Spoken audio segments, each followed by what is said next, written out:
Yo, what is going on, guys? We are back today for a extremely long anticipated video that I've been eager to make, all about this guy right here, Gladiator. We're also going to be talking about his counterpart that month, which is Iron Man, which I have both these guys as 7-star unawakened champions. So I'm very eager whenever I have a champion as a 7-star. I'm even more eager to hear about the rebalancing, what's going to be changing and everything. So, yeah, Iron Man is interesting because, he's the first of his kind with the remaster of an old kit and being released alongside a brand new champion.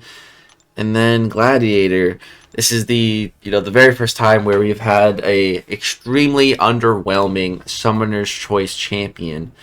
So I'm very curious to see, what rebalancing is going to do with all that. So, yeah, without further ado, let's go ahead and open the forums. There we go. And yeah, man, let's take a peek here. So, start scrolling down. Hey all, Balance team here again with an update on the latest round of champions up for review.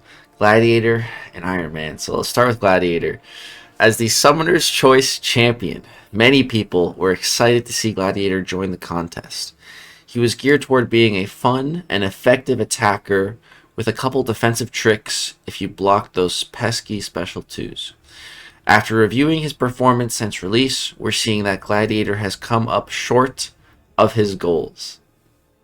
Okay, so he's come up short. So, this means that Gladiator will go through the rebalancing process. The goal of this rebalance is to increase his damage floor with an easier and more consistent ramp and allow him to live at his damage ceiling longer once he is ramped.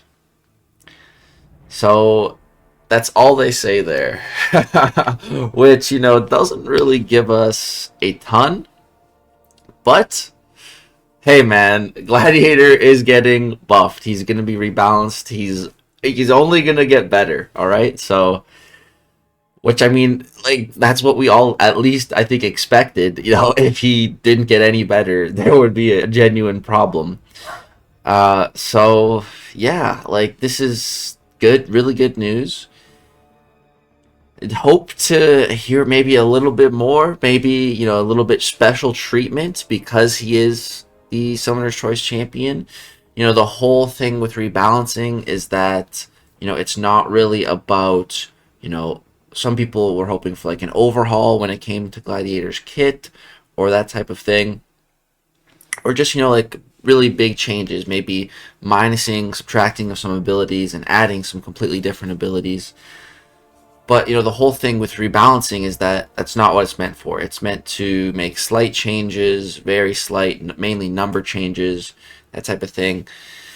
But, my whole point is that Gladiator is not just your average run-of-the-mill release champion of every month. We voted for this guy. The entire community voted for him. So I feel like Summoner's Choice champions should be held to a higher standard. I personally definitely hold them to a higher standard myself. I think the community does as well. So, yeah, I was really just hoping for maybe a little bit more, maybe something about immunities. That's one of my biggest gripes with Gladiator, but that was more of a long shot that we see anything like that.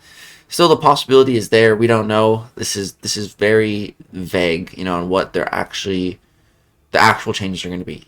They say that their goals are an easier and more consistent ramp, increase his damage floor, and allow him to live at the damage ceiling longer once he's ramped.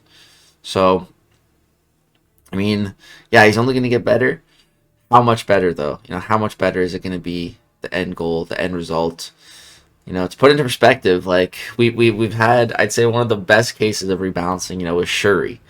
Shuri, before she was rebalanced, was kind of comparable to Gladiator.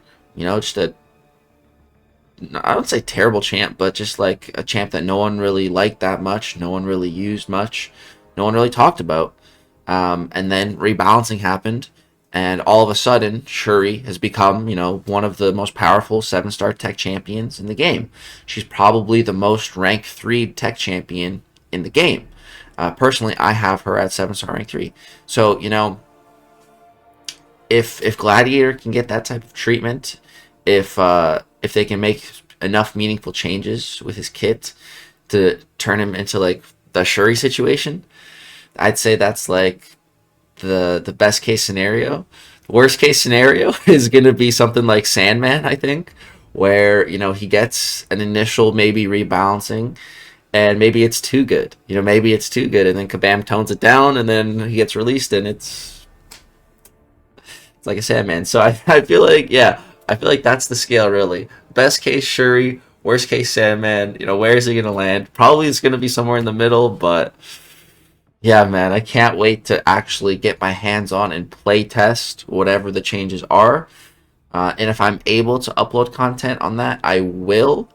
Might not be able to, though, because, again, with the whole Sandman debacle, the way that shook down.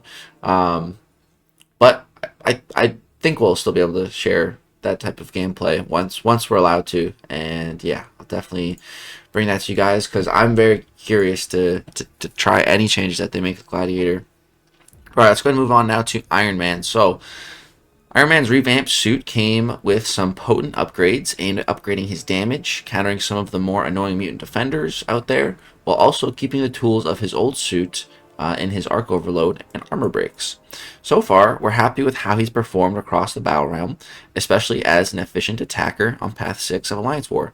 No changes incoming for Iron Man. So I think this is totally valid, completely fair. I think Iron Man's pretty strong. I guess I was hoping to maybe see like a little something, just like a little something to make playing him a little bit easier, or just a little tiny something, but that's fine. Really just holding on hope for Gladiator. But yeah, I'm a pretty big fan of Iron Man.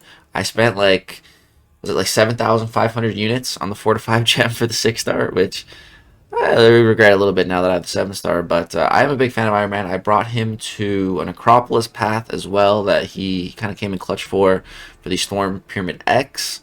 Yeah, I think Iron Man's a pretty great champ, so that's cool. Alright, so what's next? We have the bit of a timeline here. So Gladiator tune-up, his timeline will look like February, so 43.0 is February, plus 43.1 March beta builds, and then April full release with changes. So come April, we'll have fully changed Gladiator live in the game. Oh my goodness. I am, man. This gives me anxiety. Oh man, that's such a long time to wait. I don't want to wait. I want to just try whatever changes they already have in mind. See gameplay, but all right, this is a good first step. This is a long process. The rebalancing process is 6 months. 3 months for the initial changes, and then it's gonna be the next 3 months for the final changes. So yeah, that's everything you need to know about Gladiator and Iron Man when it comes to their rebalancing. Definitely subscribe to the channel if you want more news on Gladiator and his rebalancing, his changes during the beta builds, during the final form. I should be covering all Gladiator stuff on the channel here, because again, I am invested in this champion. I have him as a 7-star, and not only do I have him as a 7-star, I picked him. I picked the worst champion of 2023 as a 7-star for qualifying for the Battle Round Brawl. So yeah, I do have a bit of stake in this rebalancing. So yeah, that's going to go ahead and do it for this video, guys. I hope you enjoyed. If so, drop your boy a thumbs up, subscribe if you want to see more, all of that Gladiator-related content. If you have a 7-star as well and are eager to see the rebalancing, I'm sure I'm not the only one out there. But yeah, thank you guys so much for watching. All in support. Peace out.